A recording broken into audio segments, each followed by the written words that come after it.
제가 저번에 고민 상담소라고 하는데 고민을 제가 상담해 드린 건 없는 것 같아요. 상담해 드릴 정도의 제가 깜냥이 안 돼서 그런 것 같긴 한데, 고민을 나누는 것도 의미가 있다고 생각해요. 그래서 했던 걸 조금 뭐 짬을 내서 좀 하고 해보면 어떨까 해서 합니다. 이어갈게요. 제목은 시작해버린 거짓말. 저는 50대 중년 여성, 이수진, 가명으로 불러달라고 하시네요. 저는 결혼을 한 적이 없는 미혼이에요. 이게 참 곤란한 게 50이 넘은 나이에 미혼이라는 걸 밝히기가 쉽지 않아서 본의 아니게 거짓말을 하게 돼요. 사람들이 제 나이쯤 되는 여자는 당연히 남편이 있고 자녀가 있다는 전제하에 대화를 시작하거든요. 초면이고 관계가 지속될지 어떨지 모르는 분들의 질문에 정직하게 대답했을 때 분위기가 이상해질 때가 많았어요. 남편은 무슨 일을 해요? 몇 학년이에요? 애는 몇 학년이에요? 사람들을 처음 만나면 되게 이런 식으로 대화가 시작되거든요. 언제부턴가 그냥 회사 다녀요. 애는 이제 다 컸죠 뭐, 이런 거짓말을 하게 됐어요. 그 순간을 모면하고 싶었고 오래 지속될 사람들은 아니니 그렇게 넘기면 될 줄 알았어요. 근데 또 일로도 자주 만나게 되고 대화도 이어지게 되다 보니 계속 거짓말을 하기가 힘들어요. 그렇다고 이제 와서 솔직해지자니 내 상황이 우스워지는 것 같고 어떻게 해야 할까요? 별것 아닌 것 같지만 저는 고민이에요. 괜히 거짓말 시작해가지고 감당이 안 돼요. 한동훈 대표님, 좋은 방법이 있을까요? 저는 우리 저 이수진 선생님 그렇게 하신 상황이 충분히 이해가 되는데요. 뭐 사생활의 문제고 다른 사람들이 그런 질문할 때 조금 말 길어지기 싫으니까 이런 얘기를 이렇게 할 수 있죠. 뭐 전 제가 보기에 이수진 선생님께서 잘못하신 건 전혀 없습니다. 그런데 제가 조언이라고까지 드릴 건 없지만 이렇게는 한번 생각해 보고 싶어요. 제 생각에 다른 사람들이 남의 사생활을 오지랖 넘게 물어보고 그런 경우가 많이 있잖아요. 저는 그건 뭐 일정 부분은 어느 선을 넘으면 그건 무례한 거라고 생각하거든요. 근데 저는 가급적이면 새로 만난 분들이라든가 같이 근무하는 분들에게 가족이라든가 어떤 사생활에 대해서는 질문하지 않으려고 노력하는 편입니다. 그럼에도 불구하고 조금 제가 뭐 말이 나오는 경우도 있지만 그걸 좀 의식적으로 노력하는 편이거든요. 이렇게 한번 생각해 보시면 어떨까 싶어요.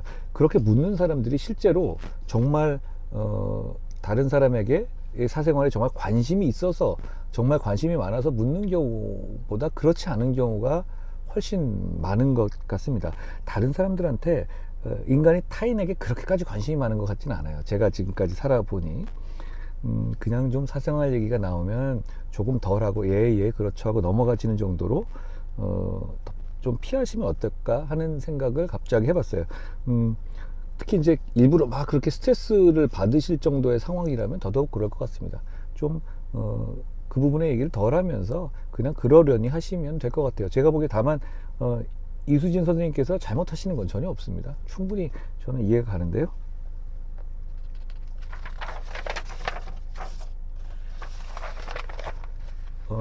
이분은 두 번째입니다. 연제구에 사는 만 47세 국힘 책임당원이라고 하세요. 이번 대선 시즌에 심사임당에서 이번 대통령실에 들어간 하정우님과 하신 대담이 상당히 인상 깊었거든요. AI 하지만 일반인들은 그 AI를 어떻게 활용해야 실생활에 도움이 되는 방향으로 사용할지 모르는 분들이 99%일 거라고 생각합니다.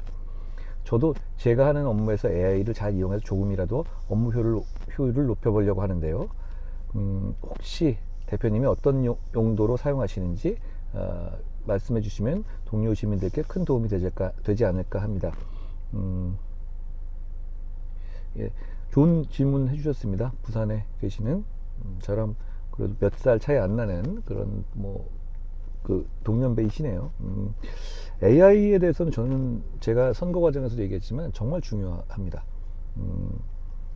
왜 중요하냐면 이런 시기가 인간 역사에서 그렇게 자주 오지가 않거든요.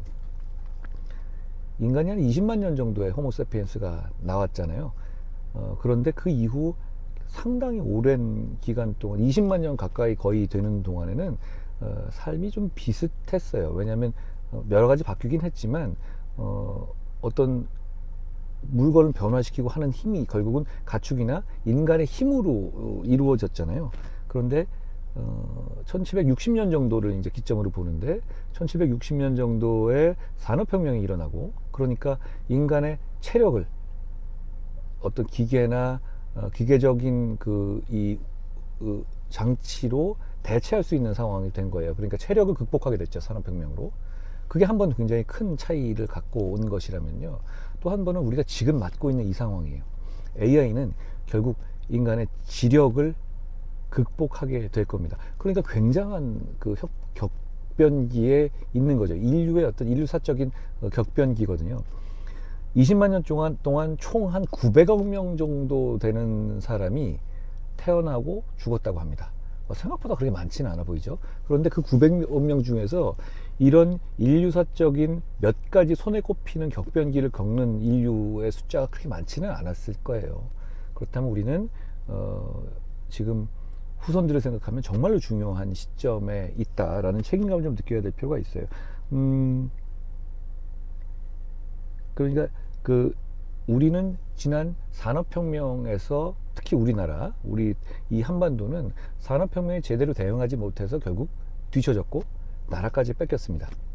AI 시대에는 그런 일을 반복해서는 안 돼요. 그러니까 AI 시대에 더 민감하고 더 적극적으로 반응하고, 정치 영역 그리고 민간 영역에서도 반응해야 한다고 생각해요.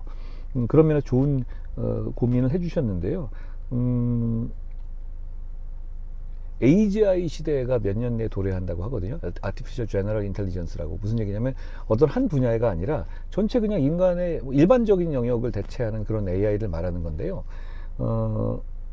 굉장한 그러면 차이가 있는데, 오픈 AI라는 굉장히 큰 회사, 미국 회사 있잖아요. 그 회사의 예견에 따르면 AGI 시대를 크게 몇 단계로 구분하고 있어요. 근데 앞 단계보다는 이제 말씀드리면 4단계는 혁신가를 대체하는 단계, 5단계는 어떤 특정한 부서 전체를 대체하는 단계, 거기까지 이루어지는 시간을 오픈 AI는 한 3년 남짓으로 예측했어요. 정말 빠른 시간이거든요. 그러면 이 3년이 정말 우리 대한민국과 또 세계에 정말 중요한 시간이 되겠죠. 그 AGI 시대가 세계를 어떻게 바꿀지, 우리 선생님이 말씀해 주시는 제이슨 선생님이 말씀해 주시는 그걸 정확하게 뭘 바꿀지를 예측하는 게 다 똑같진 않습니다. 그러니까 그런 면들을 생각하면 좀 열어놓고 생각해야 되고, 이런 비교를 해볼 수 있을 것 같아요. 1877년에 토머스 에디슨이 축음기를 발명했어요. 축음기 있잖아요. 음악 재생하고 우리가 쓰는, 그때부터 그러니까 음악을 재생하고 가장 지금 큰 용도는 뭐냐면 음악을 재생하는 거죠. 그 이후에. 그런데 축음기를 처음 1877년에 만들었고, 제 기억으로는 만들었는데 그게 아마 그 다음 해에 특허를 받았어요. 근데 그때 에디슨이 이 축음기의 용도가 뭐냐라고 밝힌 것 중에 되게 여러 가지들이 있었거든요. 그런데 그 중에 음악을 재생한다 라는 얘기는 없었습니다. 그러니까 그걸 겨냥해서 발명한 건 아닙니다. 그러니까 어떤 AI든 뭐든 이런 새로운 발명이 일어날 때 그 발명 자체가 필요를 모두 예상해서 하는 게 아니라 발명 자체가 필요를 창출하는 경향이 저는 있다고 생각해요. 대단히 큰 발명은 그렇거든요. AI는 그렇습니다. 이 AI를 가지고 뭘 할지는 정말 각각의 영역에 다 딸려 있어요. 뭐 음식점을 찾을 수 있고, 음식점 구조를 찾아봐줘, 아니면 그러면 지금 현재 이런 영화에서 이런 중요 대사를 뽑아봐줘, 이런 얘기도 할 수 있겠고, 뭐 여러 가지 할 수 있겠지만 그걸 가지고 어떻게 할지 그거는 많이 열려 있다라고 생각하시면 됩니다. 우리 부산에 계시는 이 선생님께서 보셔도 다른 사람들이 확실하게 기깔나게 멋있는 용도로 AI를 쓸 것 같지만 다 비슷합니다. 지금은 그거 가지고 어느 정도 그냥 이것도 해보고 저것도 해보는 단계인 것 같아요. 그러다가 발전하겠죠. 하정우 박사, 지금 하정우 수석이죠. 이분 말씀해 주셨는데, 신사임당 유튜브에서 제가 하정우 수석과 당시에 이제 하정우 박사하고 오랫동안 대담을 했어요. 이분은 AI에게서 인사이트를 크게 갖고 계신 분이고 거기에 설명할 만한 정치적인 능력을 갖고 계신 분이더라고요. 그래서 재미있는 시간을 가졌습니다. 그리고 AI에 대한 대한민국이 어떻게 발전해야 되는지에 대해서는 저도 생각이 이분하고 겹치는 부분이 많이 있었어요. 근데 AI의 업계에 있는 분들도 꼭 저나 하정우 박사의 생각과 같은 방향으로 생각을 갖고 계시지는 않아요. 그런데 저는 많은 부분 공감하는 부분이 있었고, 이분이 비록 저는 정당은 다르지만 새 정부에 들어가서 AI 미래수석을 맡으셨잖아요. 저는 좋은 성과를 내주길 바랍니다. 왜냐하면 이건 정쟁의 문제가 아니라, 아까 제가 말씀드렸죠. AGI 시대가 3년 내에 올 거다, 이 정도의 예측을 오픈 AI가 했다고요. 그러면 이 3년은 어쨌든 이재명 정부가 맡았어요. 그러면 여기서 AI를 발전시키고 하는 문제는 저는 정쟁의 차원을 넘어서서 우리 대한민국 그리고 우리 후손에 대한 어떤 직무를 사명을 다하는 그런 성격이 있다고 생각해요. 저는 그러니까 이재명 정부가 하정우 박사를 AI 수석으로 모신 것에 대해서